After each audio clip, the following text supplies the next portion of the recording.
Pois é, e me parece que, como chefe de Estado, o Lula não tinha muito como não ir à China, mas dava para ter evitado essa festa na Rússia, ou isso também tem a ver com as tentativas brasileiras de auxiliar a costura de um acordo de paz aí, hein, Pedro? Vamos lá. A Rússia tem hábitos curiosos. Um deles é o de comemorar o dia da vitória na Europa, na Segunda Guerra Mundial, no dia 9 de maio. Porque, veja, Luísa, todo o resto do mundo celebra o dia da vitória na Europa no momento que a capitulação alemã foi assinada no dia 8 de maio. O que aconteceu? Qual é a razão? Embora foram dois generais, na verdade, dois marechais, um inglês e um russo, um soviético na época, né, que estavam presentes quando o comandante do exército alemão assinou a capitulação. Uhum. A capitulação. Isso aconteceu às 11 horas da noite do dia 8 de maio. Já era 9 de maio na Rússia. Então a Rússia decidiu adotar a data, não do horário em Berlim, mas do horário dele. Mas no horário em Moscou. O que é uma idiosincrasia, no máximo, nada disso. O Stalin queria ser diferente. Mas o resultado é que são pouquíssimos os países que adotam esse 9 de maio. E são todos ou ex-repúblicas soviéticas ou um ou dois países ali do leste europeu que estavam dentro da área de influência soviética. Daquele período, daquele lado do leste europeu que era comunista durante os anos 50, 60, 70 e 80. Com uma única exceção. Sabe qual outro país que adota desde 2018 o 9 de maio como o VE Day, né, o Dia da Vitória na Europa? Israel. Porque foi uma coisa que foi um movimento da extrema-direita israelense justamente mobilizada pela proximidade ideológica com Vladimir Putin. Então temos Israel, 2 ou 3 países do leste europeu e as repúblicas soviéticas. A Ucrânia também fazia isso, mas desde que se tornou independente, a Ucrânia voltou para o 8 de maio. Agora, todo ano, no 9 de maio, tem essa parada militar em Moscou, desde 1946. Ou seja, desde o primeiro ano do aniversário tem essa parada militar, a maneira como eles celebram, está tudo certo. E nos anos de jubileu, ou seja, nos anos em que você tem os 10 redondo, por exemplo, em 2025 a gente completa 80 anos do fim da Segunda Guerra Mundial. Nos anos de jubileu, nos anos que terminam em 5, a Rússia sempre faz uma festa maior e convida os chefes de Estado. E aí, evidentemente, durante o período da União Soviética, ia só a turma do mundo comunista. Em 2005, quando foram 50 anos do fim da Segunda Guerra, foi uma festa muito grande. Jacques Chirac foi, que era o presidente francês, George W. Bush, que era o presidente americano, foi, Gerhard Schröder, que era o primeiro-ministro alemão, foi. Então você teve, todo mundo foi em 2005 e já era o Putin. O que aconteceu neste ano? Aconteceu a Ucrânia. É importante a gente entender o que é a invasão da Ucrânia. O pós-Segunda Guerra impôs várias regras não escritas no mundo. Uma dessas regras não escritas é o seguinte: país forte militarmente, país relevante militarmente, não faz guerra de conquista de território. Você fazer guerra faz, entendeu? Estados Unidos tem o Vietnã, tem o Iraque, tem o Afeganistão, os soviéticos têm também o Afeganistão, tem guerra desse tipo, tem várias. Agora, guerra de conquista de território, nesse mundo pós-Segunda Guerra, passou a ser visto como um tabu, assim, do tipo, não, depois da Segunda Guerra, porque isso é o que os nazistas fizeram. É assim que nasceu a Segunda Guerra Mundial. Um país que tem poder militar não invade o outro para conquistar território, para aumentar. Está escrito em algum lugar? Não, não está escrito em algum lugar. Mas é aquela regra não escrita de estabelecemos como que o mundo passa a funcionar depois da Segunda Guerra Mundial para que uma Segunda Guerra Mundial não volte a acontecer. Porque se grandes potências militares começam a conquistar território, e se isso se torna um hábito, isso vira uma guerra mundial. Isso vira uma guerra mundial muito rápido. E a Rússia do Vladimir Putin, ao invadir a Ucrânia com o propósito de anexar território, rompeu esse tabu. É por isso que a gente passa a ver situações como as pessoas começando a discutir se a China vai invadir ou não Taiwan. É por isso que a gente começa a ver discussões... É por isso que a gente tem aberrações como Donald Trump falando de Panamá, falando de Canadá, falando de Groenlândia. Vai acontecer, não vai? Meio que é menos importante se vai acontecer ou não vai. Eu não acho que os Estados Unidos vai invadir nenhum país para anexar território neste momento. Isso eu acho que não está no contexto. Mas percebe que... Pelo menos não a curtíssimo prazo, né? Porque eu também não consigo palpitar a respeito do que o Trump vai... Neste momento. Agora, ficou fácil para um cara como o Trump falar esse tipo de aberração. Entendeu? O país mais poderoso militar no planeta, tipo, você tem que juntar os outros países, você tem que juntar 10 na lista dos mais poderosos para dar o que os Estados Unidos dão. Eles têm o nível de poder militar que os Estados Unidos têm, é uma aberração no planeta. Ficou fácil para um presidente americano, mesmo sendo um Trump, ficou fácil. Por causa da Rússia. Essa coisa entrou no vocabulário e já não causa... Sabe aquela coisa da janela de Overton? Você vai abrindo a possibilidade de você falar, ainda soa como uma coisa bizarra, mas não é uma coisa absurda. Por quê? Porque voltamos a um mundo em que guerras de anexação territorial acontecem. Então, 29 chefes de Estado foram para celebrar com Moscou o dia da vitória na Europa. Desses 29 países, 27 ditaduras. Só 2 democracias estavam lá representadas pelos chefes de Estado ou chefes de governo. O Brasil e a Eslováquia. Sendo que Robert Fico, que é o primeiro-ministro da Eslováquia, é um Donald Trump. É aquele cara que fica reclamando de ideologia de gênero nas escolas, que quer proibir casamento homoafetivo, que quer expulsar todos os imigrantes da Eslováquia. E estamos falando de um país cujo PIB é tipo 5% o do Brasil. O PIB da Eslováquia é inexistente, é um país irrelevante. Então, a gente tem que ter uma conversa sobre o que o presidente Lula está querendo dizer. Porque eu entendo que Celso Amorim, que é o cara que de fato faz a política externa brasileira, tem todo um projeto de mundo na cabeça dele, mas em algum momento a gente vai ter que ser capaz de ter uma conversa no Brasil a sério, que é o seguinte: essa ideia de projeto de mundo, Sul-Sul, ou seja lá como você chama do Celso Amorim, está na cabeça do Celso Amorim e apenas na cabeça do Celso Amorim. Rigorosamente ninguém no mundo está dando a mínima para o projeto de mundo que o Celso Amorim gostaria de construir para o Brasil. A linguagem que a presença do presidente Lula passa para todo mundo é o seguinte: existem 2 eixos, um eixo é um eixo autoritário, outro eixo é um eixo democrático, e Lula consistentemente escolhe alinhar-se ao eixo das ditaduras. É isso que está passando na cabeça do Celso Amorim? Não, não é. Mas a mensagem que o mundo ouve é essa. E aí, Luísa e Christian, isso evidentemente é o tipo de preocupação de um cara que é, por ser liberal, cosmopolita. Eu tenho muito pouca tendência nacionalista, eu sou cosmopolita e eu realmente acho que a missão das democracias é espalhar mais democracias e que o mundo fica melhor quando você tem mais democracias.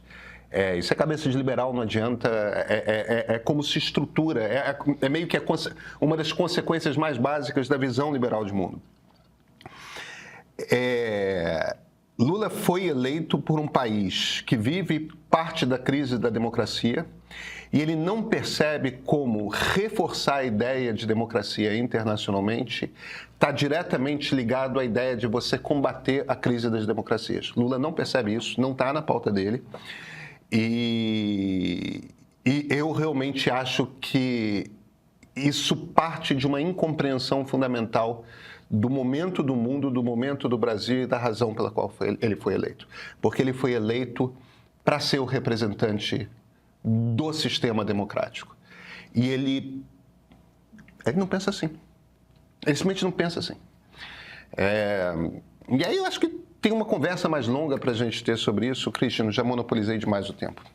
Eu tenho uma visão um pouco diferente, Pedro. Eu acho que tem uma visão essa é uma visão muito ideológica, como você mesmo reconheceu, da política. É absolutamente reconhecido. Se a gente tivesse uma visão dessas aplicada à política interna, a coisa ia ficar complicada. Você não ia poder fazer aliança com o Centrão, você não ia poder fazer aliança com A, com B, com C, não ia poder costurar coalizão, entendeu? Porque fulano é corrupto, porque cicrano é mau, porque não sei o quê.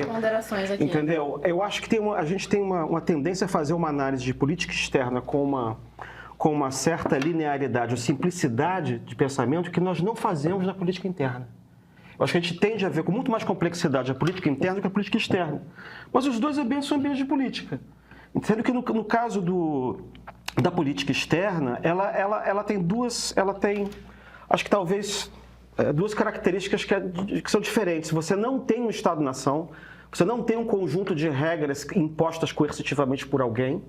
É claro que você tem épocas em que elas funcionam melhor, como nesses períodos de globalização, de ordem multilateral, e tem outros em que elas simplesmente não funcionam, que é o mundo de hoje.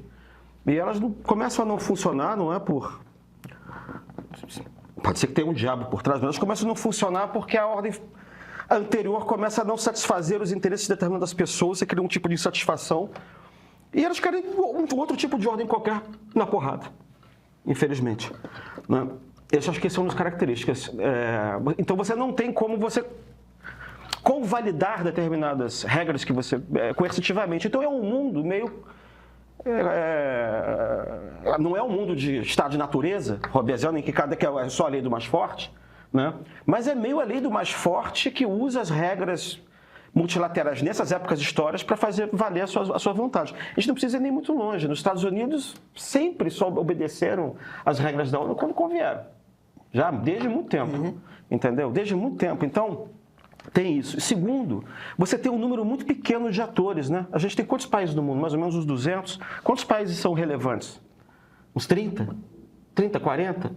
Né? Aí, ao mesmo tempo, você tem que ver assim, como é que eu ando, me relaciono com essas pessoas? Quais são os meus interesses? Quais são os recursos de que eu disponho? Aí o Brasil... A gente não consegue se indispor também com todos os países que não são uma democracia. Né? A gente nem está numa situação que a gente vai a reboque, porque a gente não tem recurso nenhum, nem está numa situação em que a gente tem poder para fazer grandes diferenças, entendeu? A gente pode fazer diferença sempre como potência média num continente que não tem muitos conflitos, deve ser o único do mundo que não tem grandes conflitos, né? E você procura fazer uma política a partir desse ponto de vista. Quanto mais fraco você julga que o país é, menos capaz de autonomia você acha que ele tem, que ele pode ter, né?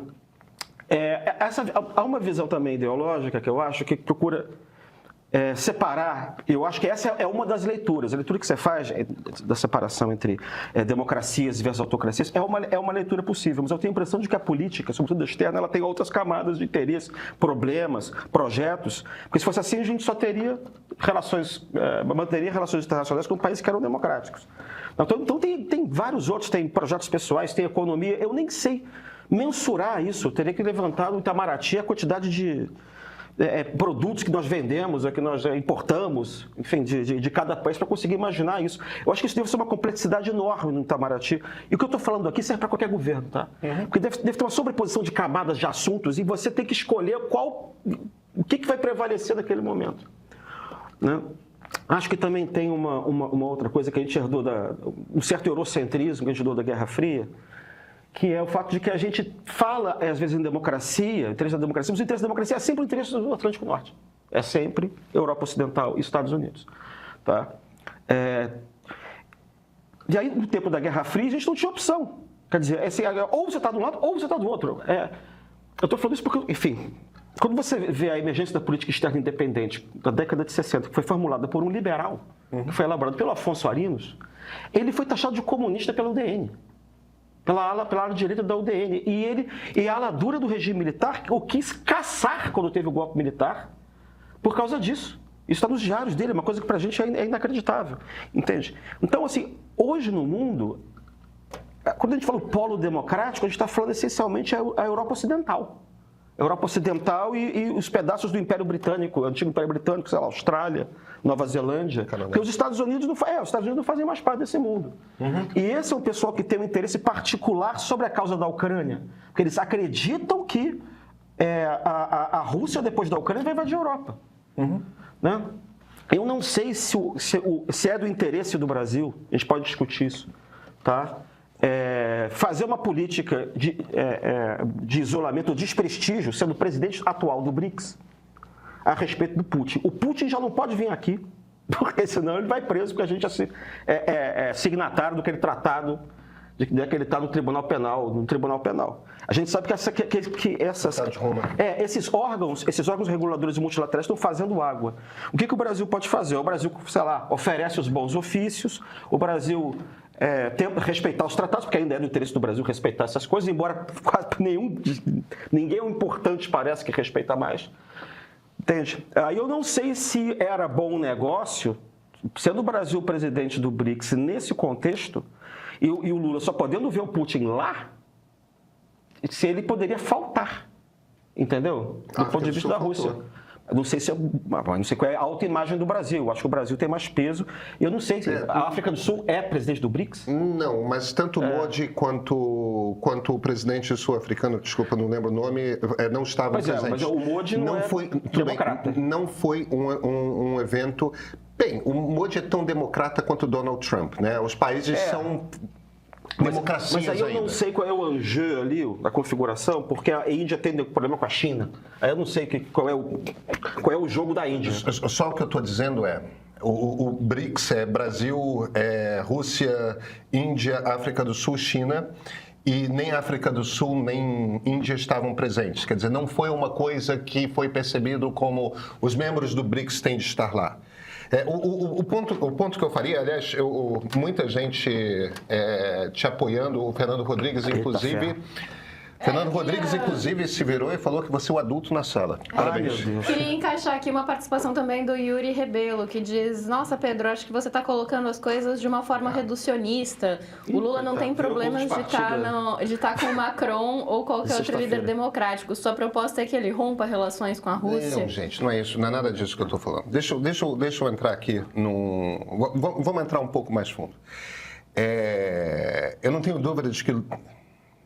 É óbvio que o Brasil tem que manter relações diplomáticas com ditaduras. Imagina, como que você existe no mundo de hoje sem você ter relações diplomáticas com a China? Isso não existe, não tem nenhum cabimento. E eu acho que Lula tem de ir à Rússia falar com Putin, e eu acho que Lula tem de ir à China falar com Xi Jinping. Aliás, Lula está na China para um encontro com Xi Jinping, e eu acho que não tem rigorosamente nenhum problema na presença do Lula na China, neste momento, para falar com Xi Jinping. Tem um monte de coisa para ser falado. O comércio do mundo está virando de cabeça para baixo por causa de uma posição absurda e unilateral dos Estados Unidos, e é isso mesmo. Essas coisas têm de ser conversadas, e o Brasil é um jogador muito importante no comércio internacional, faz parte dessa conversa. Meu problema aqui é muito pontual. Escolheu-se celebrar o poderio militar russo. Não é à toa que nesta festa em particular nenhuma democracia tenha decidido tomar parte, com exceção de uma democracia que tem um Bolsonaro no comando, que é uma democracia irrelevante, que é a Eslováquia e o Brasil. Então, eu não estou falando de não ter relação com a Rússia, eu não estou falando de não ter relação com ditaduras, eu estou falando que existe uma razão para nenhuma democracia do mundo, inclusive democracias como a da Índia, que estão em crise, como a brasileira, como a americana, etc., e que têm demonstrado não ter nenhum problema de usar seu poderio militar. Inclusive, este tipo de democracia falou que, cara, nesse momento, ir celebrar o poderio militar russo não dá. Não dá. O ponto, Cristiano, que eu estou fazendo é bastante específico a respeito desta viagem. Sim, entendeu? Sim. Todas as diplomacias de países democráticos do mundo olharam para a situação da Rússia e falou: não, celebrar o poderio militar russo não dá. Porque a festa é isso, tá?